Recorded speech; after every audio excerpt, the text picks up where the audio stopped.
आज की बुकिंग अपने पास कोटाबाग की राशन लोड कर लिया है। अभी मैं कुसुमखेड़ा चौराहे पे हूँ और चलते हैं कुसुमखेड़ा चौराहे से।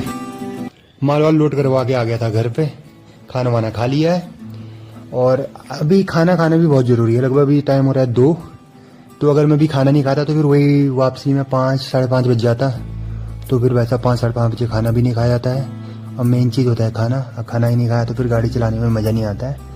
तो खाना वाना खा के 5-10 मिनट का रेस्ट लेके अब निकल गया हूँ मैं घर से।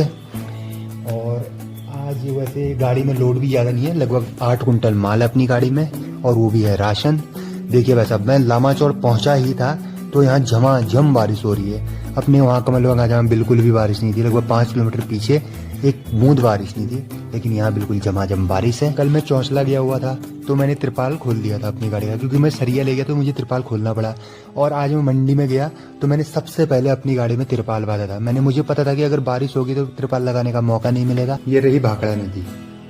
इस नदी में पानी सिर्फ बरसात में ही रहता है। गर्मियों के टाइम पे नदी बिल्कुल ही सूख जाती है, लेकिन बरसात में बहुत ही ज़बरदस्त पानी आता है। पहले इसमें वैसा गाड़ियाँ बही थी बहुत सारी, सुनने में आया था, मुझे तो पता नहीं, देखी भी नहीं मैंने अपने आंखों से। उसके बाद इस पुलिया को बनाया गया, तब से इस जगह पे कोई दिक्कत नहीं होती है बरसात में। बारिश में एक दिक्कत और होती है, वैसा शीशा अगर भीग जाता है ना तो मतलब शीशे की जो विजिबिलिटी होती है वो बिल्कुल ही लोअर क्वालिटी, मतलब बिल्कुल ख़राब तरीके का दिखता है उसमें, तो गाड़ी चलाने में बड़ी दिक्कत होती है। यहाँ आगे आगे बरसात तो कम हो गई है, लेकिन बरसात नहीं हो तो बेहतर रहता है। अगर बरसात होती तो अपना शीशे की विजिबिलिटी ख़राब हो जाती है। वैसा मैं 1 किलोमीटर आगे आया हूँ, यहाँ बिल्कुल ही बरसात नहीं है, एक बूंद भी नहीं पड़ी है रोड पे, कहीं से कहीं तक एक बूंद बारिश की नहीं है। तो 1 किलोमीटर पीछे बारिश हो रही थी, लगभग पूरे 1 किलोमीटर में ही बारिश हो रही थी। ना अपने कमलबाग जहाँ बारिश थी, ना इधर ये चकलवा की तरफ को बारिश हो। भाखड़ा जंगल की स्टार्टिंग में लामाचौड़ एंडिंग और भाखड़ा जंगल की स्टार्टिंग में बारिश थी। अभी मैं पहुंचने वाला हूँ चकलवा पे। पिछली बरसात में जो चकलवा की पुल थी वैसा भी पूरी पुल ही गायब हो गई थी, तो इसमें 1 वे ट्रैफिक चला था, लगभग 3-4 महीने तक 1 वे ट्रैफिक चलता। फिर ये BRO ने ये पुलिया बनाई, ये मतलब बिल्कुल ही रोड को ही बहा के ले गई। वो बरसात हुई, बरसात में पानी यहाँ पूरी रोड ही साफ हो गई। फिर BRO ने यहाँ पे पुलिया निर्माण किया। लगभग 3 महीने के बाद इसमें बड़ी गाड़ियाँ चली हैं, छोटी गाड़ियाँ तो बाईपास अंदर गाँव से होके फिर चकलवा पे निकल जा रही है मेन मार्केट में। उत्तराखंड पहाड़ी क्षेत्र है, तो यहाँ पे हर बरसात में कुछ ना कुछ घटनाएं होते रहती हैं। अभी निकल रहा हूँ मैं चकलवा मार्केट से आगे को। निगम से हम भराएंगे अपनी गाड़ी में तेल भी कम है अपनी गाड़ी में, तो तेल भरवाने के बाद फिर हम आपको अपडेट देंगे नेक्स्ट।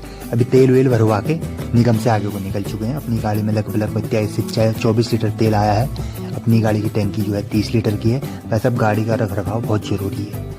अपना रख रखाव और गाड़ी का रख रखाव बहुत ज़रूरी होता है। कम से कम अपनी गाड़ी के लिए 150 रुपये से 200 रुपये गाड़ी चले ही ना चले, पर डे का खर्चा रखना बहुत ज़रूरी है। अगर 150 रुपये 200 रुपये अगर नहीं रखे, ना गाड़ी के कागज़ बन पाएंगे, ना गाड़ी की सर्विस हो पाएगी ढंग से, ना गाड़ी की कंडीशन सही रह पाएगी। कालाडूंगी हनुमान मंदिर से आगे निकल गया हूँ और ये कालाडूंगी मार्केट पे एंटर कर चुका हूँ।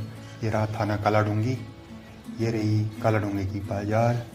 चलते हैं धीरे धीरे, क्योंकि थोड़ा सा यहाँ पे ध्यान से चलना पड़ता है। यहाँ पे बसें वैसे थोड़ा सा बस अड्डा टाइप का भी है, आती जाती बसें रुकती हैं 5-10 मिनट के लिए, तो थोड़ा सा जाम रहता है इनकी वजह से भी।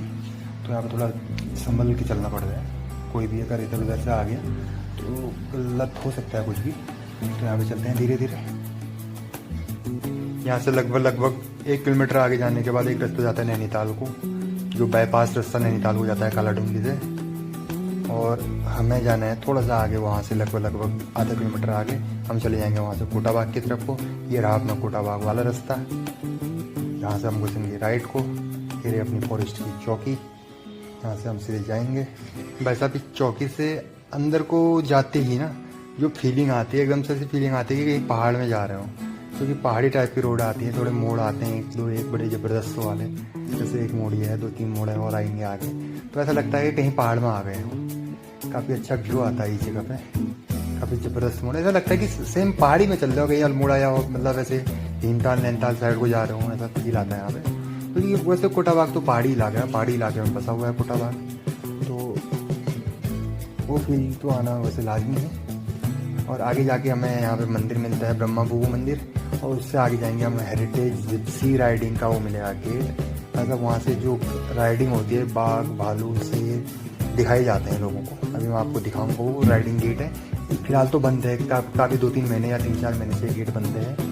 पता नहीं क्यों बंद है, राइडिंग बंद है या पता नहीं कोई दिक्कत की वजह से बंद है। ये सामने का हेरिटेज जिप्सी राइडिंग का गेट, यहाँ अंदर राइडिंग कराई जाती है और इस बीच ये काफ़ी महीनों से बंद है। अभी मैं पहुंच चुका हूँ मूसा बंगर पे। यहाँ से अब कोटा बाग पे एंटर कर चुके हैं। अब लगभग मुझे यहाँ से लगभग 5 से 6 किलोमीटर आगे जाना है। अपना माल उतारेंगे हॉस्टल में और फिर आएंगे हल्द्वानी को वापसी। ये रहा कोटा बाग की रोड बिल्कुल ज़बरदस्त है। यहाँ पे काफ़ी अच्छी फील आती है इस रोड पर, बिल्कुल ही सीधी रोड है। अब मैं पहुँच गया हूँ स्कूल पर। यहाँ से मैं मुड़ जाऊँगा राइट हैंड को। यहाँ से लगभग 200-300 मीटर चढ़ाई चढ़ना है और अपना माल खाली करके निकलते हैं हल्द्वानी को।